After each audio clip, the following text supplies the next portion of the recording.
جس ہستی اور جس ذات کے حوالے سے گفتگو کرنی ہے بہت اہم شخصیت ہے۔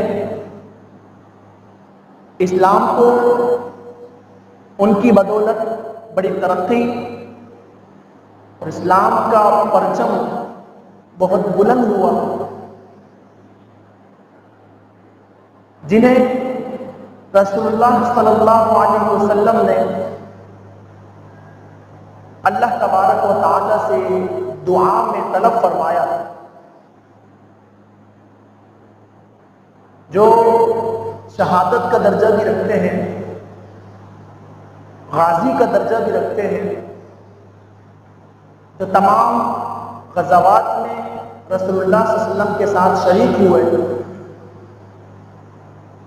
جنہیں مراد نبوت بھی کہا جاتا ہے۔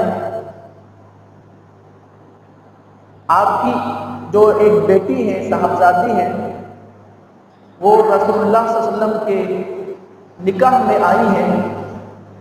اس رشتے کی وجہ سے آپ رسول اللہ صلی اللہ علیہ وسلم کے سسر بھی ہوتے ہیں۔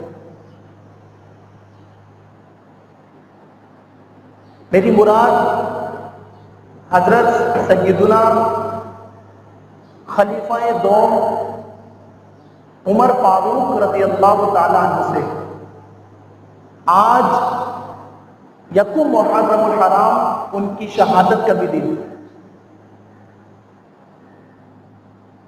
ذی الحج کے آخری ایام میں ابو لؤلؤ نامی ایک مجوسی نے آپ پر حملہ کیا تھا دوران نماز، اور جب دو دھاری تلوار اس سے حملہ کر کے وہ بھوگلاٹ کا شکار ہو کر گھبراتا ہوا اور دیگر نمازیوں کو بھی زخمی کرتا ہوا بھاگنے لگا تھا، تو پھر اس کو کسی نے کپڑا ڈال کر پکڑا اور اس نے پھر خود اپنے اوپر بھی خودکشی بھی کر لی۔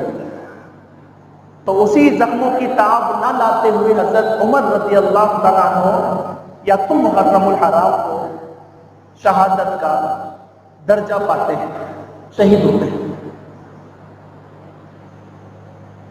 حضرت عمر آپ کا نام ہے، فاروق آپ کا لقب ہے، ابو حفص آپ کی کنیت ہے، خلیفہ دوم ہے، تقریباً 10 سال آپ نے خلافت کی ہے، اور تقریباً 22.5 لاکھ مربع میل پر آپ نے حکومت کی۔ آپ کے دور مبارک میں اسلام کو جو ترقی ملی، اسلام کو جو وسعتیں ملی ہیں، وہ آپ ہی کے دور کا خاصہ ہے۔ اس 10 سال میں اسلام کا پرچم بہت بلند ہوا اور اسلام بڑا وسیع ہوا۔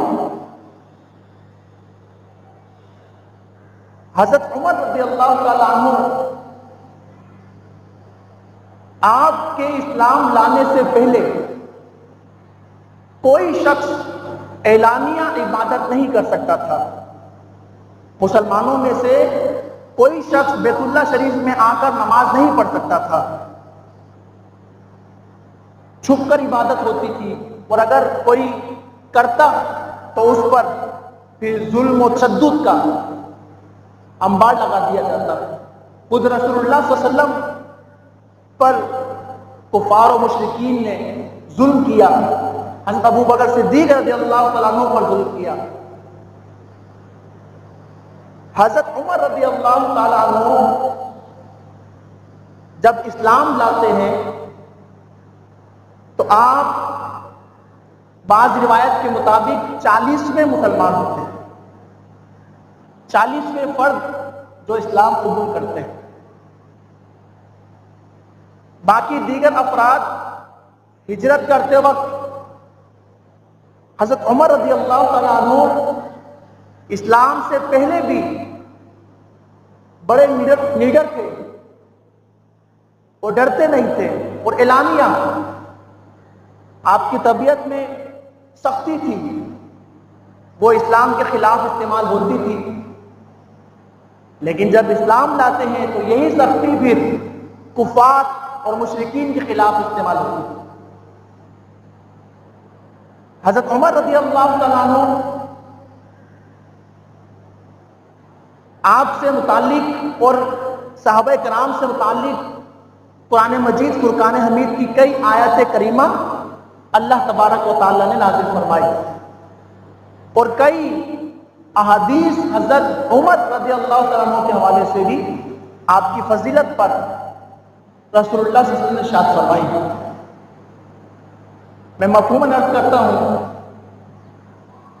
آسمان پر جتنے ستارے ہیں ان ستاروں کے برابر حضرت عمر کی نیکیاں ہیں، یہ رسول اللہ صلی اللہ علیہ وسلم نے ارشاد فرمایا ہے۔ آپ نے ارشاد فرمایا ایک اور حدیث پاک کہ میرے آسمان میں 2 وزیر ہیں اور زمین میں 2 وزیر ہیں۔ تو آسمان میں جو وزیر ہیں وہ حضرت جبرائیل اور میکائیل ہیں، اور زمین میں جو 2 وزیر ہیں وہ ابو بکر صدیق اور عمر فاروق ہیں رضی اللہ عنہ۔ رسول اللہ صلی اللہ علیہ وسلم نے ارشاد فرمایا الحق ينطق على لسان عمر، حق عمر کی زبان پہ بولتا ہے۔ مختلف معاملات ہوئے، اس میں جب لوگوں سے رائے لی گئی، مشورہ لیا گیا، تو حضرت عمر نے جو مشورہ دیا تھا اس مشورے کے مطابق اللہ تعالیٰ نے احکامات نازل فرما دیے۔ جب لوگوں سے مشورہ کیا گیا تو جب لوگوں نے رائے دی، جو عمر کی رائے تھی اس رائے کے مطابق اللہ تعالیٰ نے آیت کریمہ نازل فرما دی۔ اس کو موافقات عمر کہتے ہیں، موافقات عمر، یعنی جو حضرت عمر کی رائے تھی وہ اللہ تعالیٰ نے بے سے ہی احکامات نازل فرما دی۔ یہ پورا ایک ٹاپک ہے۔ اولیات عمر کیا ہیں؟ بہت سارے کام رسول اللہ صلی اللہ علیہ وسلم کے زمانے مبارکہ میں نہیں ہوئے تھے، اور ابو بکر صدیق رضی اللہ تعالیٰ عنہ کے زمانے مبارکہ میں نہیں ہوئے تھے، لیکن حضرت عمر فاروق کے زمانے میں ہوئے ہیں رضی اللہ عنہ۔ جیسے فوج کا باقاعدہ نظام بنایا اور مختلف اضلاع بنائے، تراویح کا اہتمام کیا، قرآن مجید فرقان حمید کو یکجا فرمایا، اور بہت ساری چیزیں جو حضرت عمر رضی اللہ تعالیٰ عنہ نے، یہ اولیات عمر کہلاتی ہیں۔ یہ پورا ایک ٹاپک ہے۔ موافقات عمر، یہ پورا ایک ٹاپک ہے۔ مسجدوں کو روشن کیا، جس کو حضرت علی رضی اللہ تعالیٰ عنہ مسجد کی روشنی دیکھ کر خوش ہوئے اور دعا حضرت عمر کے لیے کرتے ہوئے نظر آئے۔ حضرت عمر رضی اللہ تعالیٰ عنہ جب زخمی ہوئے تھے، آپ کا وقت وصال تھا، وقت شہادت قریب تھا، تو آپ نے ام المؤمنین حضرت سیدہ طیبہ طاہرہ عائشہ صدیقہ رضی اللہ تعالیٰ عنہ کے پاس خادم کو بھیجا اور عرض کیا کہ مجھے روضہ رسول میں رسول اللہ صلی اللہ علیہ وسلم کے ساتھ آپ کے قرب میں دفن ہونے کی اجازت دی جائے۔ تو حضرت عائشہ صدیقہ رضی اللہ تعالیٰ عنہ وہ اجازت دے دیتی کہ ویسے میں نے یہ جگہ اپنے لیے مختص کی ہوئی تھی، لیکن میں اپنے اوپر عمر کو ترجیح دیتی ہوں۔ آج بھی روضہ رسول میں رسول اللہ صلی اللہ علیہ وسلم کے یہ دونوں ساتھی، دونوں صاحب، یہ آپ کے مزار میں موجود ہیں۔ اور ایک موقع پر رسول اللہ صلی اللہ علیہ وسلم نے دونوں صحابہ کا، حضرت ابو بکر کا ایک ہاتھ میں ہاتھ پکڑا ہوا اور ایک ہاتھ میں عمر کا ہاتھ پکڑا ہوا، اور اپنے صحابہ سے فرمایا اے صحابہ دیکھ لو، جس انداز سے آج ہم یہاں آ رہے ہیں، قیامت میں بھی ہم ایسے ہی